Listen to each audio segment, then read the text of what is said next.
Pilo Story, Scene 1. Kuya Hector, parang awa mo na. Huwag mo na akong hulihin. Pilo, huwag ka nang pumalag.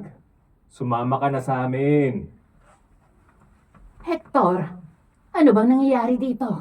Bakit niyo kinukuha yung anak ko?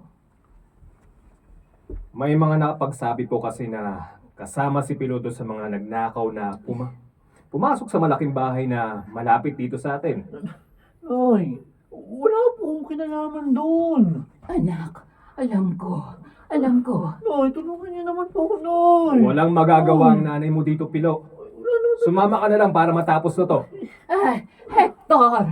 Wala naman. Makinig ka naman kay Pilo. Opo. Kilala mo naman siya, hindi ba? Wala po talaga. Opo, Nay. Kung ganon, alam mong hindi magagawa ng anak mo yung mga binibintang niyo sa kanya. Wala po ako magagawa. May nagsabing may nakakita daw po sa kanya na kasama talaga siya doon sa mga nagnakaw. Wait lang. Sabi, kung ganun, alam mong hindi magagawa ng anak mo? Ha? Yung binibintang niyo sa kanya? Ano din Sino yun? ba si Hector? Siya. Ako. Siya si Pilo. Dapat anak ko. Sir, ulitin ko yun. Ulitin ko rin sa akin. Anak mo sabi ko. O alam mo, hindi magagawa ng anak mo yung binibintang ko nyo sa kanya. Oo, tama. Oo. Oo. Ulitin ko rin sa akin sa para After nung dun, sa may kung gagawin ko kung ganon, alam mong hindi. Sige pa.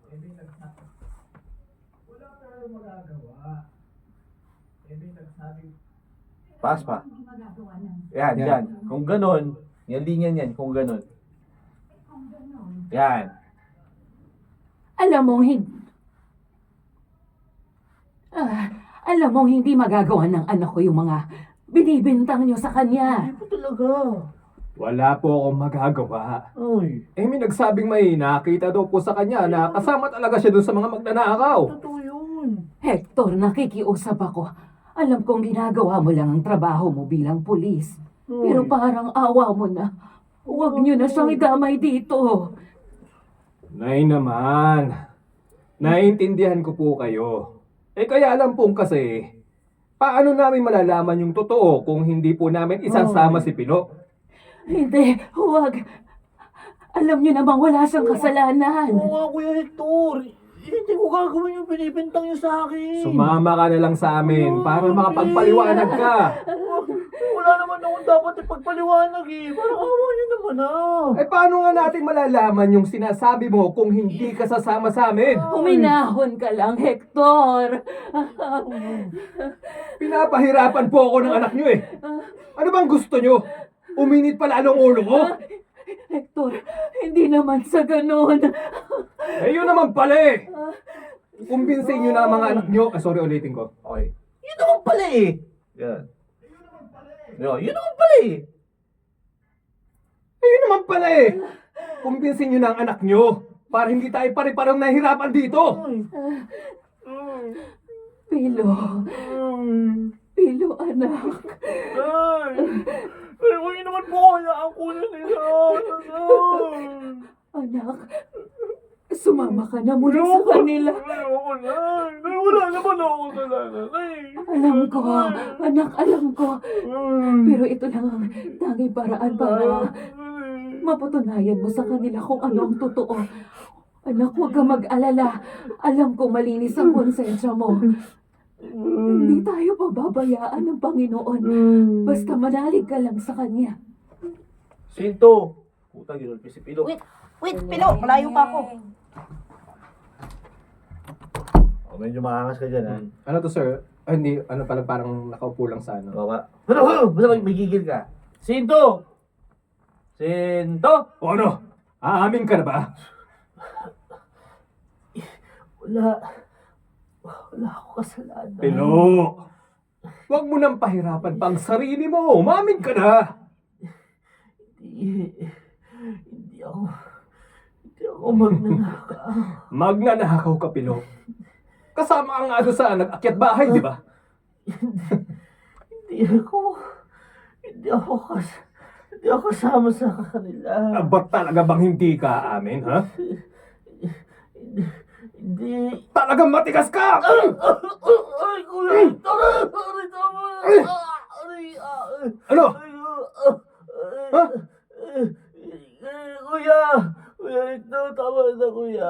Hindi mo ako, kuya. Tumigil ka. Pinagkatiwalaan ka namin ni Ba't sumasagot ka pa talaga, ha?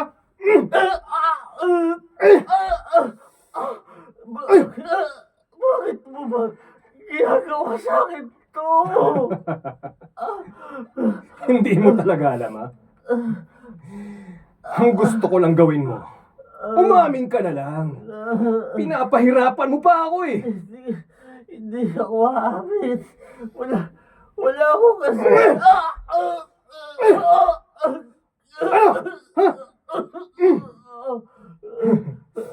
Pilo, ano ba? Makipagtulungan ka na lang. Magtulungan na lang tayo dito. Ano? Paano magtulungan? Anong ibig mong sabihin? Pinapasak mo pa yung ulo ko, eh. Gusto ko nang matapos tong kaso na to. Ano? Wala siguro kayong nahuli kaya ibinibintang sa akin yung pagnanakaw. Ano, hindi ka talaga amin, ha? Hmm? Huh? Kahit anong mangyari, hindi ko aakuin yung kasalanan ng ibang tao. Ganon, ha? Sinasabi mo yan, ha? Sige! Magmatigas ka! Para mapilitan akong idamay ng nanay mo! Ano? Namamasukan kasambayang nanay mo kay Mang Rene, di ba? Matagal na namin binabantayan yung pasugalan niya. Kapag niraid namin yun, baka mapasama ang nanay mo sa mga huhulihin namin. Sige na! Ano? Amin ako! Ganun naman pala, eh. Kasama na ako sa mga nagnakaw! Kasama na magnanakaw ako! Magnanakaw ako! Uy, kulong yun na ako! Yan! Gawin yung lahat na gusto nyo gawin! Ina, huwag nyo na kitapay ang nanay ko! Madali ka naman palang kausap, eh. Sentry.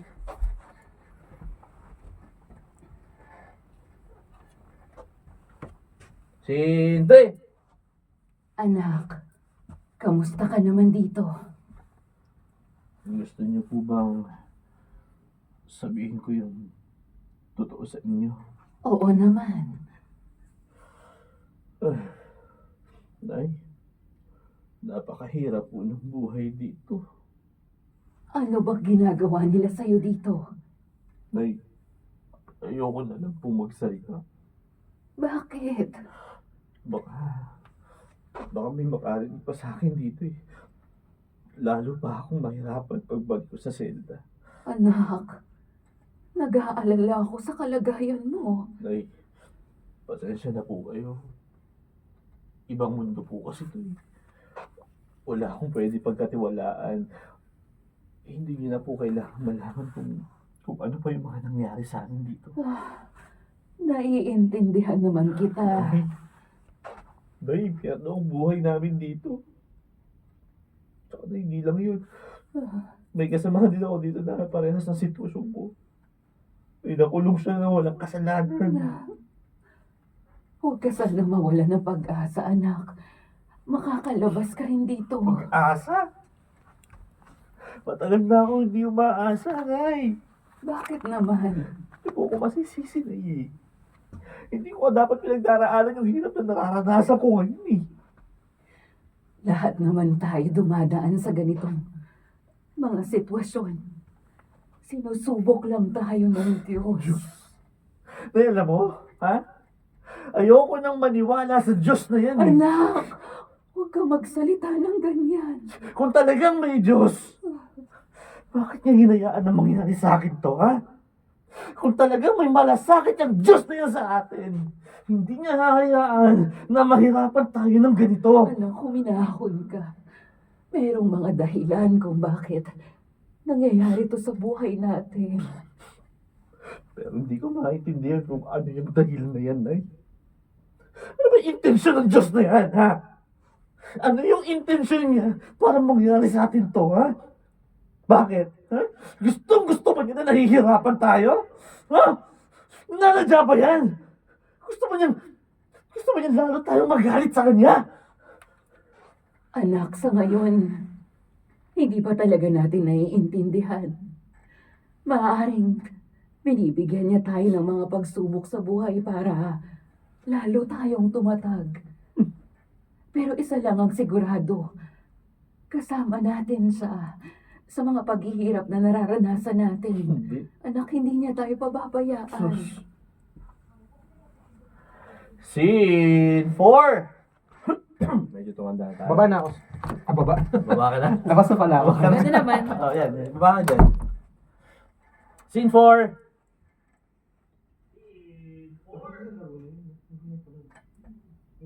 Scene 4. O ano, Pilo? Kumusta ang paghahanap mo ng trabaho? Pilo po, pilo. Ay, Pilo. Pilo po. Oh, sorry. Yung unan, gano'n. Pilo, unan. Ano? Pilo, pilo. Pilo. Sabi ko Pilo. Ah. Ew.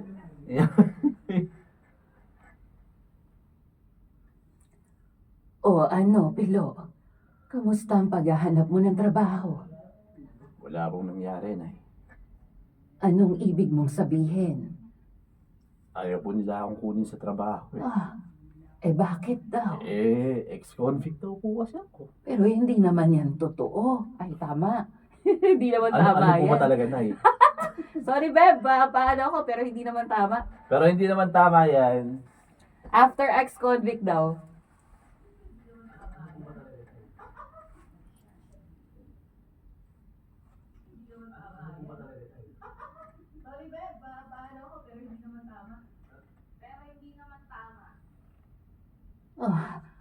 Pero hindi naman tama yan. Hindi porket dati kang nakulong ay hindi ka na pwede bigyan ng trabaho. Ay, wala naman po akong magagawa eh. Ah, Ano ba naman ang laban ko sa kanila? Na hindi nila ako papakinggan. Mababa ang tingin nila sa mga katulad ko. Anak, wag. Huwag kang susuko. Ewan ko, Nay. Hindi ko alam. Isang buwan na ako naghahanap ng trabaho, pero hanggang ngayon, wala akong makuha. Hanggang ngayon, nararamdaman ko pa rin na hindi ako tanggap ng lipunan na to. Baka naman nagkakataon lang na minamalas ka lang sa mga kumpanyang napupuntahan mo. Subukan mo lang ulit ang malay mo. May mga kumpanyang pwedeng magtiwala sa'yo. Hindi, Nay. Hindi na po siguro. Anak Alam niyo, naman, Nay, sa totoo lang, nawawalan na ho ako ng pag-asa. magdasal ka. Magtiwala ka sa Diyos. Ay, Nay, sa tingin niyo ba? Ha? Sa tingin niyo ba hindi ko ginagawa yung sinasabi niyo na magdasal? Alam ko naman yan. Araw-araw nga ako nagdarasal sa Diyos eh. Araw-araw po akong humihingi ng tulong sa Kanya. Pero bakit ganun? Parang hindi po niya naririnig yung mga dinarasal ko eh. Hindi totoo yan, Sino? anak. Ba't parang hindi niya ako pinapansin? Anak, hindi. Oh, Baka masyado ka lang nagmamadali na ibigay ng Panginoon yung mga hinihingi mo. pero Nay, hindi niya ako masisisi.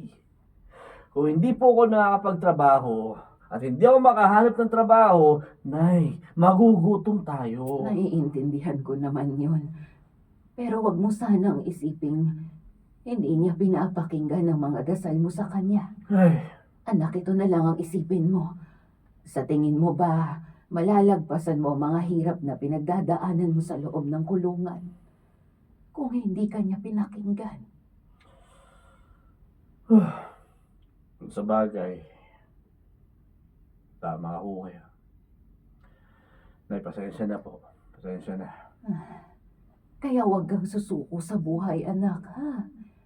At wag sanang mawawala yung pagtitiwala mo sa Diyos. Maaaring hindi lang natin nararamdaman, pero lagi siyang nandyan para tulungan tayo sa mga pinagdadaanan natin sa buhay. Scene 5! Wait lang, ano nangyari sa kanya? Susugurin niya Oh my God. Hinalay nila ang nanay niya. Ha? Tang ina. Gago tong mga to ah. Okay, scene 5. Scene 5. Nay! Nay! Nay, nasa po kayo, Nay? Nay! Pilo. Pilo, anak. Anak, nandito ako. Nay! Nakita ko po sila Jabo pag uwi ko sila. Pag uwi ko pala. Mali ako. Kasi pinauwi ko sila, kaya ako sila nakita. Pag-uwi ko Paulit po. sila. Pag-uwi ko sila. Paulit. After na nandito ako. Usog pa. Nay.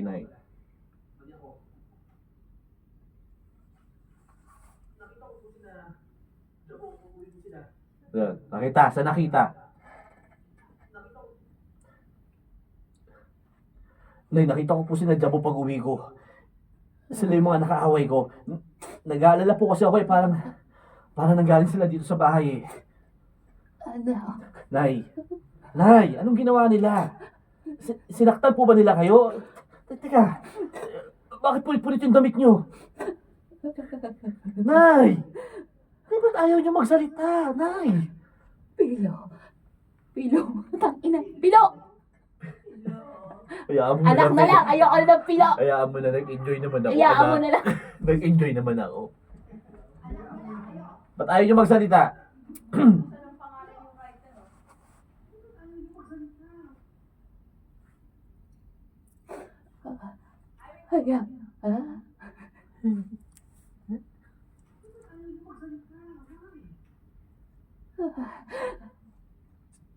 Hayaan mo na lang, anak.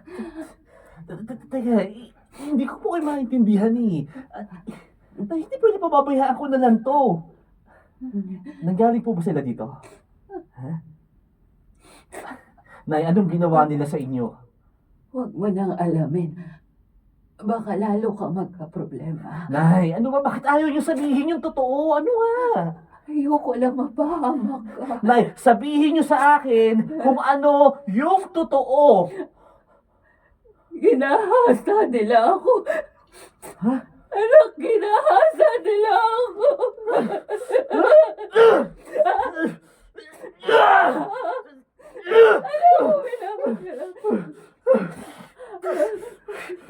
Mga hayop kayo!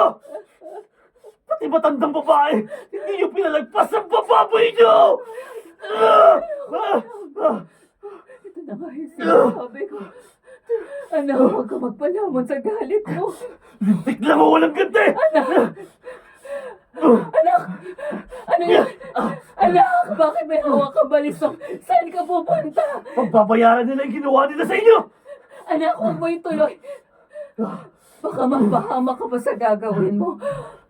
Baka mapatay mo sila. Wala na akong pakialam, Nay!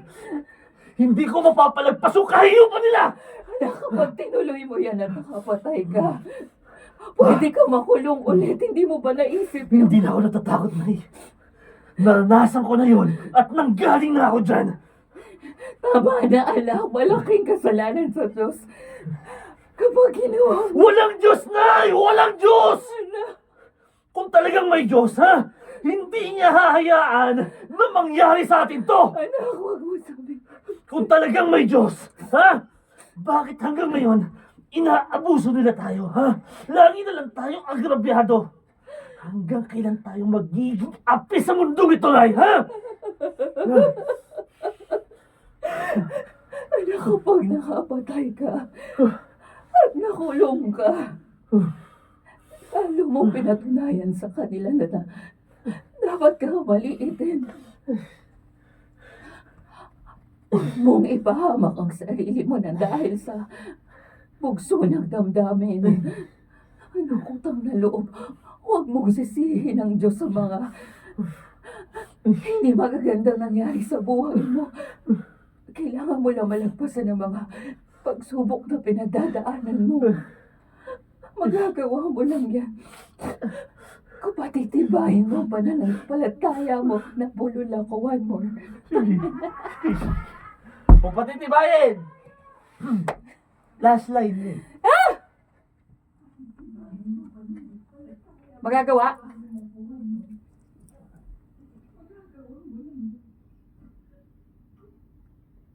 After magagawa mo lang yan. Patitibayin mo ang pananampalataya mo sa Diyos. Alright, Scene 6, Nelia, pasok. Pagod, putang ina. Pero, Ano ba to si Nelia? Bagets ba to? si Nelia ay, hindi, Renta? tinawag kita ako mga ganun.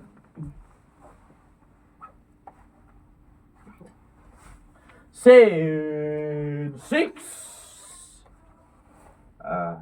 Ate Nelia, pinapatawag niyo raw po ako. Ay, oo, Pilo. Gusto sana kitang makausap. Tungkol po saan yan? Seryoso ka na ba talaga sa pagre-resign mo sa trabaho dito? Ay, opo eh. Hindi ko na ba talaga mababago ang isip mo?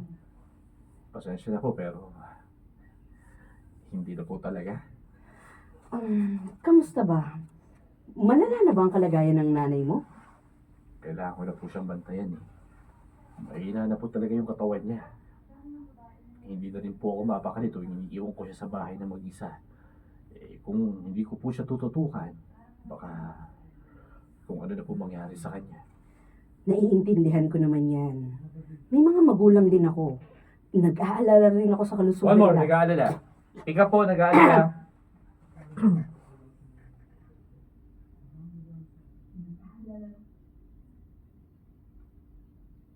Nag-aalala rin ako sa kalusugan nila.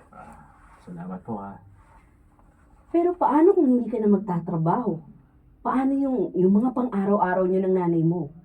Lalo na ngayon na kailangan din niya ng regular na pagpapacheck up.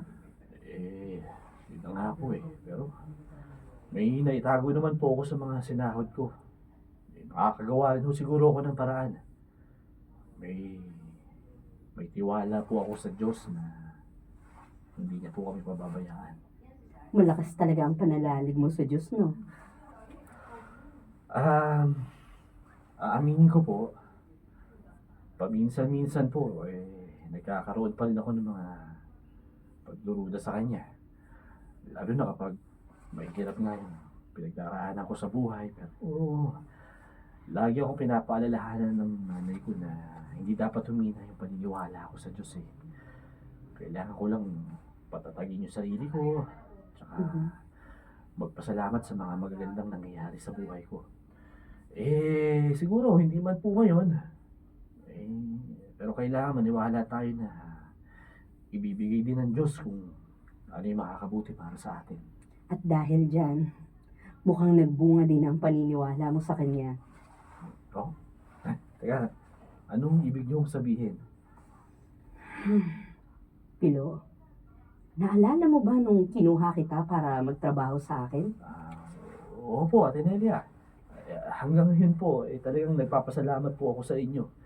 Dahil kayo lang po yung nagtiwala at saka tumanggap sa akin kahit na, alam niyo na, galing ako sa kulungan. Naniniwala kasi ako na lahat ng tao, ano pa man ang nakaraan nila, kailangan bigyan ng isa pang pagkakataon sa buhay. At hindi mo ko binigo. Hindi ka naging sakit ng ulo sa akin. Salamat naman po kung gano'n. At dahil masarap kang magluto, lumaki ang kita ng kainang itinayo ko. Kaya, bilang pasasalamat, may ibibigay ako sa'yo. Bibigyan kita ng pera para kahit papano makapagpatayo ka rin ng sarili mong pagkakakitaan. Pero Ate Nelia, nako, hindi niyo po kailangan gawin yan ha. Simpleng trabahador lang po ako dito. Hindi po, nakakahiya po sa inyo, nakakahiya po yan. Ano ka ba? Gaya nga ng sinabi ko, ikaw ang dahilan kung bakit nagtagumpay ang negosyo ko. Tumatanaw lang din ako ng utang na loob sa'yo. Huwag mo na akong tanggihan, Pilo. Hindi mo ba naiisip, ito na yung bunga ng mga pinaghirapan mo sa buhay. Ito na yung biyaya ng Diyos na matagal mo nang hinihintay. Alrighty. Next script.